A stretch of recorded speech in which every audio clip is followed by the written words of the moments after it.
we did not really get a chance to venture into the Nevis end of things. And be honest with you, with everything else that is going on, everybody will see time to come, the good that Labour can do, that they're doing.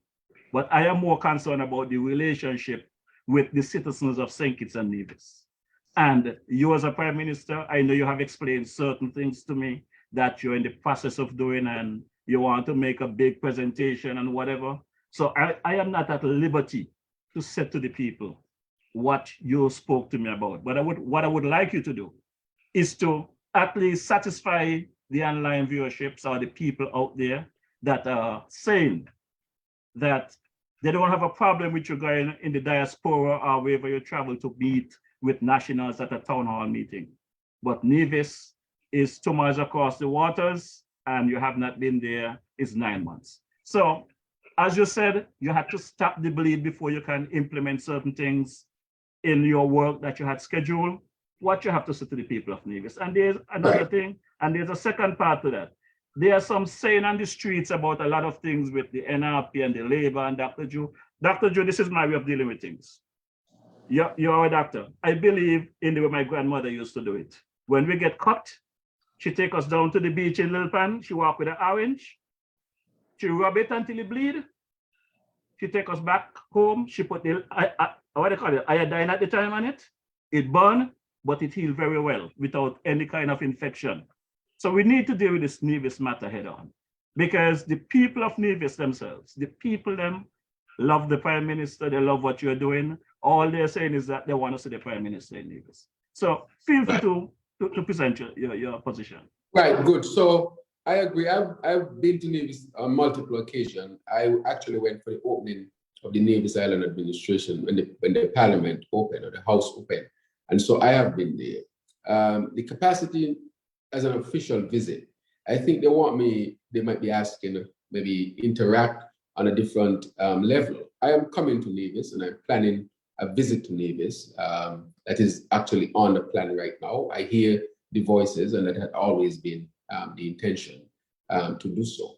As I said before, my intention and our intention in this administration is to develop the best relationship with the Nevis Island administration so that both islands can benefit from the resources and the development that each of us should have.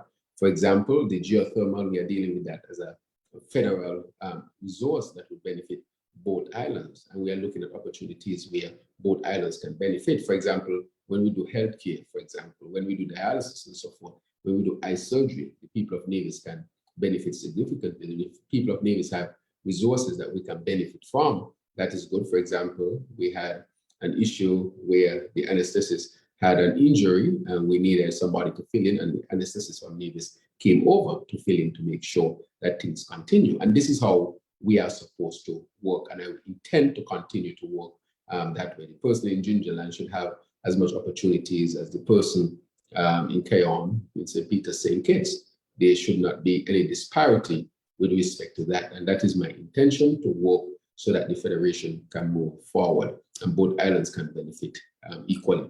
That is in an equitable way, let me put it that way. But that is why I kept saying that for me, any talk of secession is totally off the table, cannot be on the table. I'm traveling around the world, and I think people will take us for a joke if the smallest country in the Western Hemisphere is even discussing about secession. Secession should not, from my perspective, and I'm giving my perspective, that does not make sense for any of us at this point in time. And so we have to forge forward to see how we can strengthen the relationship, better the relationship. And that is why the AG spoke about putting a constitutional committee together to look at the Constitution to ensure that the Constitution reflects exactly what we want as people.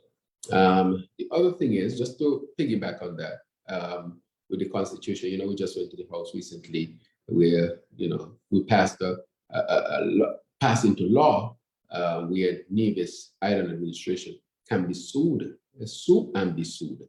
And that, of course, when you went to the court the first time, the court, in its opinion, there seemed to have been a gap, and we rectified that gap.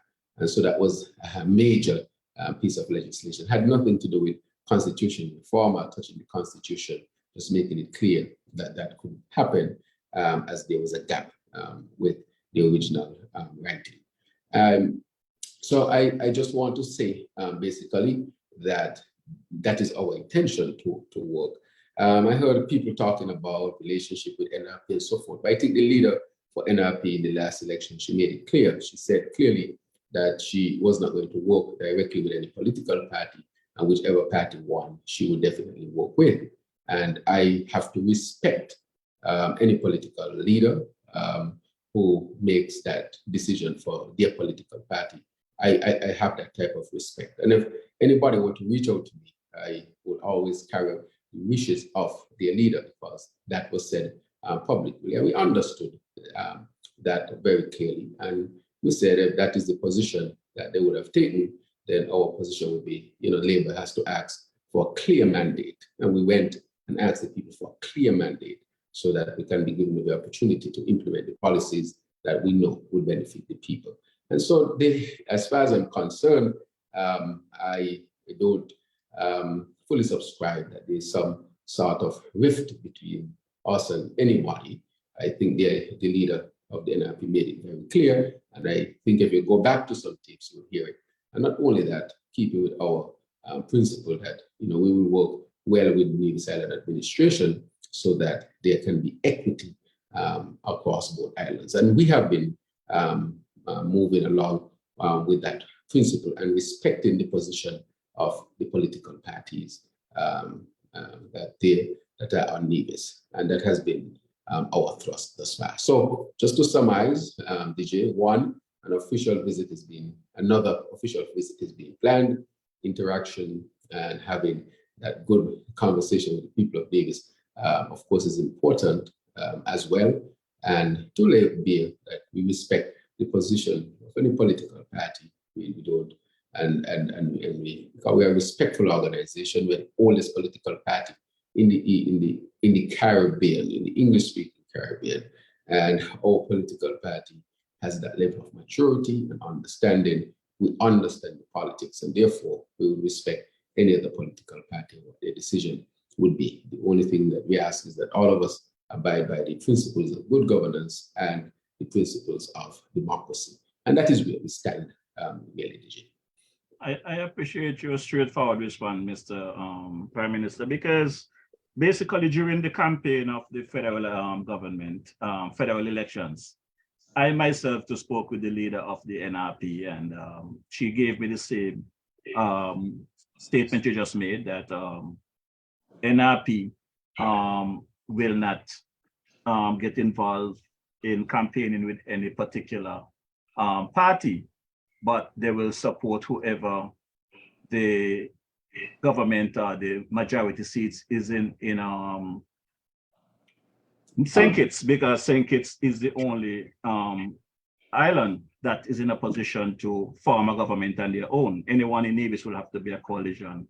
And I do not know if you paid attention. I know you've been in the politics and you've been around, but I don't know if you were paying attention to the kind of campaign that was created in the last 7 years and more so last year, where the premier, the leader of CCM, basically make an attack where he was campaigning on both islands. In Nevis, he's telling the people in Nevis that the NRP is having secret meetings with the Labour and whatever, and they should not support them because he's making it like Labour is no good for Nevis. He went as far as bringing out the talk. I don't know if you ever heard the clip about Batcher telling them you're going to give them bone in the rice and pepper in the soup and all of that stuff. All of these things was part of the campaign.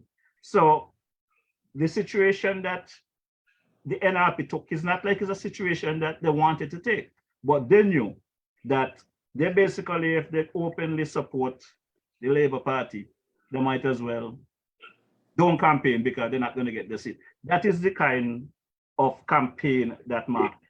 Then he turned around after telling people in St. Kitts, stay out of Nevis politics. Don't get involved in Nevis politics. He was in St. Kitts.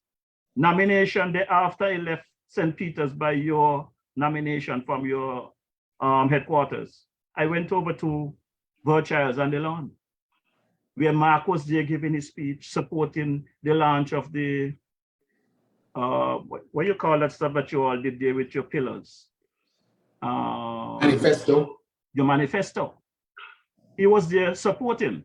So for the people to get caught up in this kind of stuff, politically, I think that NRP could have taken a different approach, because you cannot have someone telling you cannot work with the Labour Party in St. Kitts, but you're working with PAM. And on the other hand, now that government have changed, the person that you was working with, it seems as you throw them under the bus, and now you give the impression that you're working with Labour. And why I say the things I say on this program is for people to understand that I appreciate one thing you said at your inauguration, that you are the Prime Minister for everyone. And I know you cannot get into the petty talk about not working with Brantley. He's the Premier. You got to work with the NIA. We understand that.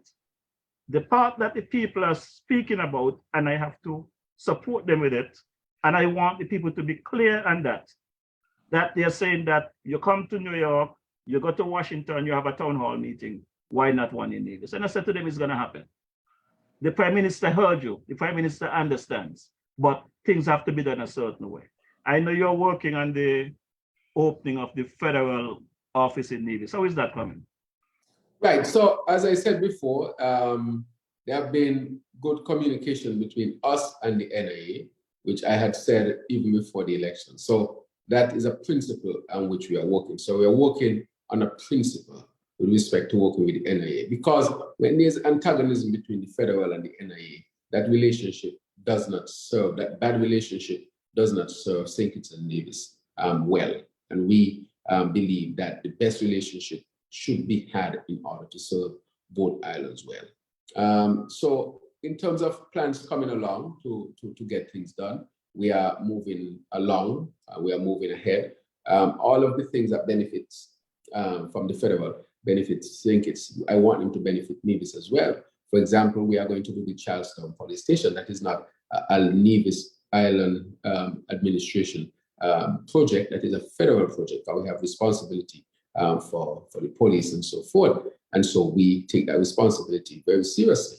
So anywhere we have the responsibility and we have to act, we are always willing to act, because again, we act from the principle that we should work well with the Nevis Island administration so that both islands can do well. And on the geothermal, the Nevis Island administration and the federal government, we have worked very well to attract 16.8, I think 17 million US dollars to help to further develop from the CDB to help to further develop the geothermal. So far, we have RFPs have been sent out, and those RFPs have attracted. So it is my intention, as I've said before, to work well with the Nevis Island administration so that Nevis can benefit as well. When we did the dividend, persons, the people of Nevis rightfully benefited, because of course they pay their social security as well. And we have a number of federal projects where the people of Nevis are benefiting, and they should benefit as well. And that is my intention, that the people of Nevis do benefit. So I work with the Nevis Island administration. Those are who the people have elected, and therefore it is incumbent that the federal government and the Nevis Island administration have an excellent working relationship so as to give the best opportunity for these two small, very vulnerable islands to develop. There's very little room for error. The hurricane season is about to start, and we're having prayer tomorrow.